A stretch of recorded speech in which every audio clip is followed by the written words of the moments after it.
Whew! So, I just got in from a long day out at Audley End, which is a big, beautiful, stately home, and we had a big walk around, etc. And now it's late, but I want to do this now. But being out all day means that my eyeshadow has faded and my stubble has started coming in, so hello dysphoria. Yay! I also think I'm gonna miss out on a whole bunch of books here, because by my reckoning I've read 9 books this month, and that doesn't seem right, but I don't write them down. Anyway, I'm just going to go through the books that I remember reading this month, which has been WITMonth, which means I have some really great women in translation to talk about, but those books also have their own dedicated video reviews. If you want to check those out, please do. Let's go. Starting off, we have Station 11, which is not women in translation, but we'll get there. Station 11 is written by Emily St. John Mandel, and it is often touted as the greatest work of 21st century literature ever by everyone ever. It is the greatest thing ever. And it's alright, yeah, it's not bad. I enjoyed it. I really did. I thought it was a great piece of post-apocalyptic fiction about the state of human culture. What I liked about it, compared to a lot of books of its oeuvre, of its genre, is that it focuses on human art, human accomplishment, and managing to hold on to things that we've forgotten, things that we could forget or in danger of forgetting, rather than the survival of human beings against the elements and wolves and other people and cannibals and all of that Walking Dead stuff. This is about stuff. This is about culture, this is about literature.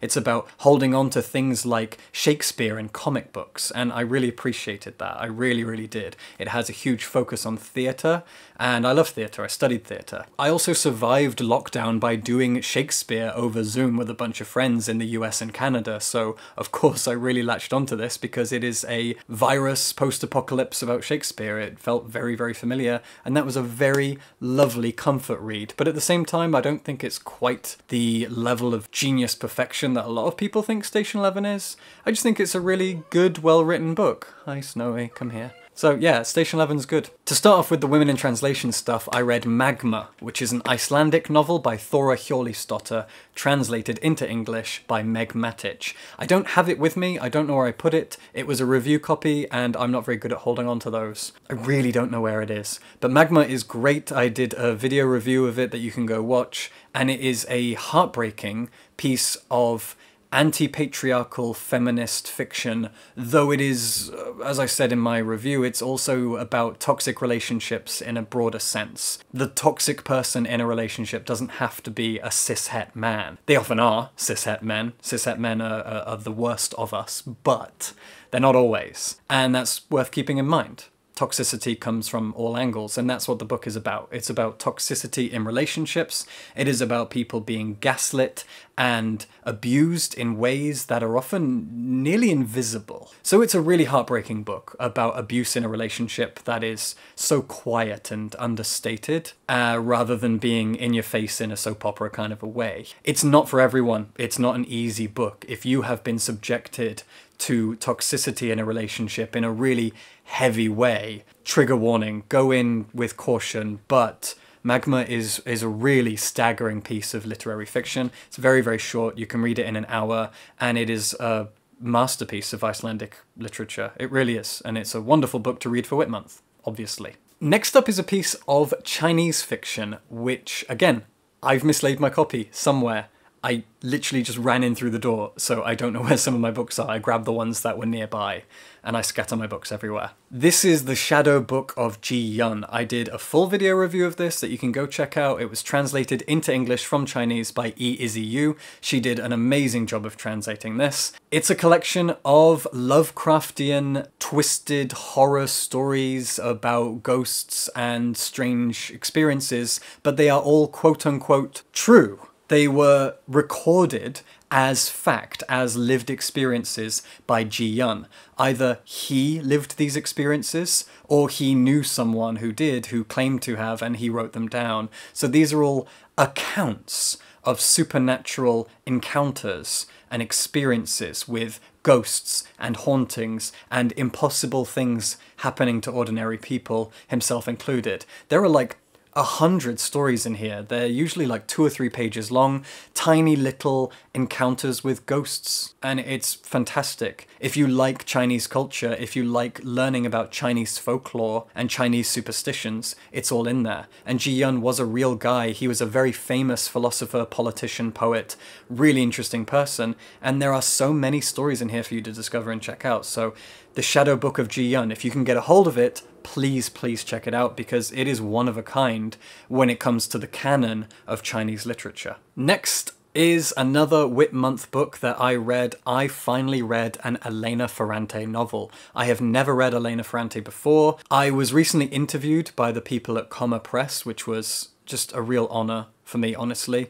But in that interview, I mentioned that there are 2 authors that come to mind who are in translation from another language. When you meet someone and talk to someone who doesn't read a lot of literature in translation, they mostly read British or American authors, they will probably know the names Haruki Murakami and Elena Ferrante. Everyone has read Murakami, everyone likes Murakami, and most people have read and enjoyed Elena Ferrante. But I hadn't. I'd never read her before, and I finally have. I read The Lying Life of Adults, which is, at the time of recording, her newest novel, translated from Italian into English by Anne Goldstein, and it is a frighteningly intelligent book about patriarchy, about systems of oppression within households and families and relationships. It is a fascinating account of family history and family relationships, with patriarchy going on in the background as almost like the puppet master controlling the machinations of family dynamics and family relationships. It's about a young girl who is insecure and believes that she is ugly because of something her father said, and this leads her to go meet her father's sister,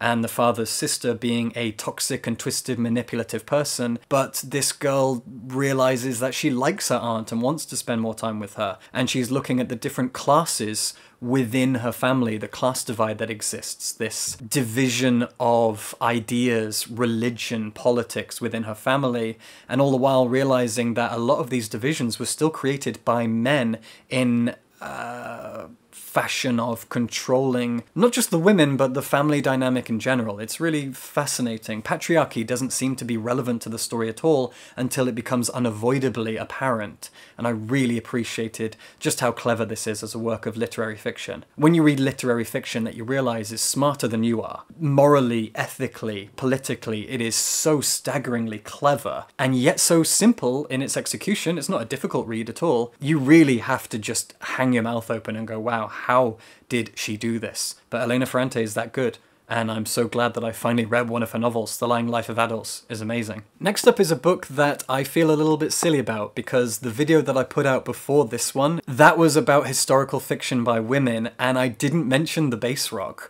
I feel really silly. This book came out last year, and we were given a review copy of the paperback by the publisher, and that was a really lovely thing that they did. I don't think I even asked for it. This just came through the door. And I haven't mentioned this book. I read it, I tweeted about it, I was very excited about it, and then I haven't put it in a single video. I didn't give it a dedicated review, I didn't mention it in my historical fiction, books by women. Why? It's like, I don't have an excuse, I don't have a reason, but The Base Rock by Evie Wyld is a very, very, very good novel that I am now going to take the time to talk about. The Base Rock is a 3-part narrative that looks at 3 different time periods, all centered around the very real base rock off the coast of Scotland. It's sort of northeast of Edinburgh, and it's about 3 different time periods. One is the 17th century, I think. It's about a young girl called Sarah, who in her village, she has been called a witch, and she has to run. She has to try to escape, and the local priest helps her do so.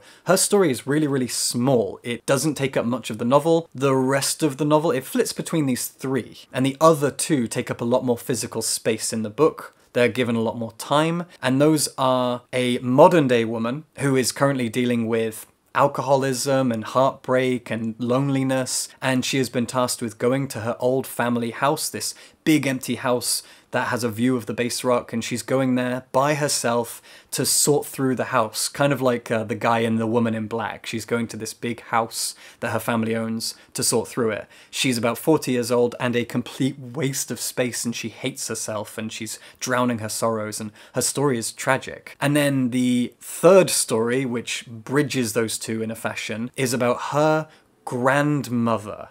yeah, grandmother or great-grandmother? I think grandmother, who lived in this house. She married a guy who had 2 sons, and one of those sons is the modern-day protagonist's father. She married a man with 2 sons, and he was widowed, and then he got remarried to her, and it's her perspective, and this is around the time of World War II. They got married in London, I think, and moved up to this house in Scotland, and her story is, I guess, the most interesting one, so I won't give too much away. I won't give anything away, just read the base rock. It probably could do with a second read, and I think I'm gonna have to read this again because the threads between these stories are so intricate and fascinating. And again, this is another great feminist book about patriarchy, about freedoms, personal freedoms, bodily autonomy, oppression, gaslighting, a lot of relationships between men and women once again. And it really is a staggering piece of historical Gothic fiction. But not entirely historical, because over a third of the book is actually set in the modern day, but it traces back into 2 different time periods, so very, very good historical fiction by that regard,